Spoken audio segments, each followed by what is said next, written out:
Hi everybody, my name is Jerry and I'm going to talk to you about music and memory and autobiographical songs. Why do certain songs become part of our lives?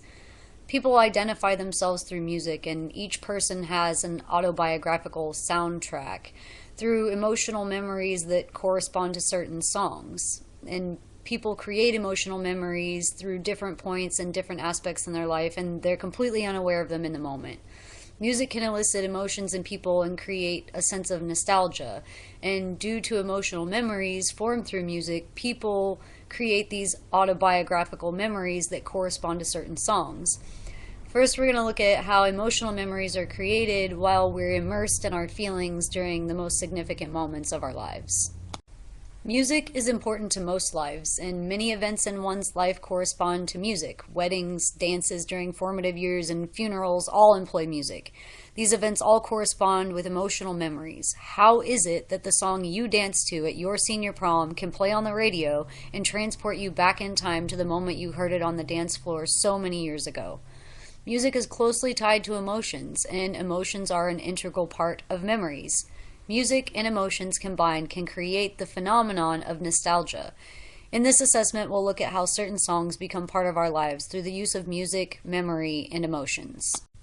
First, we're going to look at how emotional memories are created while we're immersed in our feelings during the significant moments of our life. Emotional influences play a part on evaluative and classical conditioning.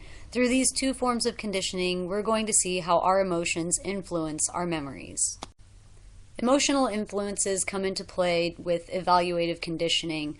As explained in Music, Thought, and Feeling, Understanding the Psychology of Music by W.F. Thompson, it is explained that evaluative conditioning occurs when music that has been repeatedly associated with a specific emotional context may evoke the same emotional state as the unconditioned stimulus, inducing positive feelings, even in the absence of the emotional context or situation. Evaluative conditioning is then a change in preference or liking of something through association with a positive or negative stimulus. An example of this is how the song Happy Birthday can evoke happy, positive emotions when sung outside of a birthday setting. Another way emotions influence our memories is through classical conditioning. An example of this process in classical conditioning: a song as a conditioned stimulus is associated with an unconditioned stimulus or an emotional moment. Later, the conditioned stimulus can encourage the same emotional state experienced during the emotional moment. Much like Pavlov's dogs, the song has become the conditioned stimulus and now can create a conditioned response. As we can see, this conditioned response happens without our even being aware of it, and yet it has a powerful effect on our specific memories and emotional responses by way of emotional influence. Along with emotional memories comes the phenomenon of nostalgia, which is pivotal to the forming of music-related memories. Through the use of emotional associations and individual experiences, we form episodic memories that play a crucial role in our ability to experience nostalgia. Episodic memories are a person's unique memories of a specific event. We know that in order to form an episodic memory, the memory must have an emotional association. The emotion may be positive or negative. These intense emotional associations encourage the forming of episodic memories, and the retrieval of these memories contribute to feelings of nostalgia. Individual experiences are what create episodic memories. Without subjective feelings during a unique individual's experiences, one would not be able to form an episodic memory and would not be able to experience nostalgia. In Music, Evoked Nostalgia, Affect, Memory, and Personality, Frederick Barrett states that the source of music-evoked nostalgic experiences are associations that people have formed between particular songs and events in their past. Research has shown that people experiencing a negative mood could be more likely to experience music-evoked nostalgia. Nostalgia is then generally experienced by people who are having a bittersweet recollection or a wistful moment about their past. So by listening to music, the sentimental longing for one's past may be enhanced. Now that we have an understanding of how emotional associations and individual experiences form episodic memories and help to create nostalgic experiences, we're able to add the last piece of the puzzle: autobiographical memories. Through self-identity, familiar music, and nostalgic experiences, people form autobiographical memories that relate to specific songs.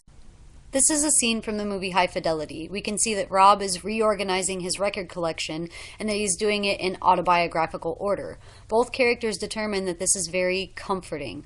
Why is it comforting? Because music is fitting for autobiographical life events due to its emotional content and people's desire to identify with familiar music. Music is a core part of people's everyday life, and people tend to identify themselves with their favorite music, their favorite being the most familiar. Being familiar with a song is significant in the strength of nostalgic experience while listening to that particular song. With this said, we can see that familiar music that people identify with can elicit a nostalgic experience and help to create an autobiographical memory. In fact, according to characterization of music-evoked autobiographical memories, such nostalgic memories seem to be an important emotional byproduct of an experience with music. These memories are mostly related to persons and periods and are stronger for familiar than unfamiliar music.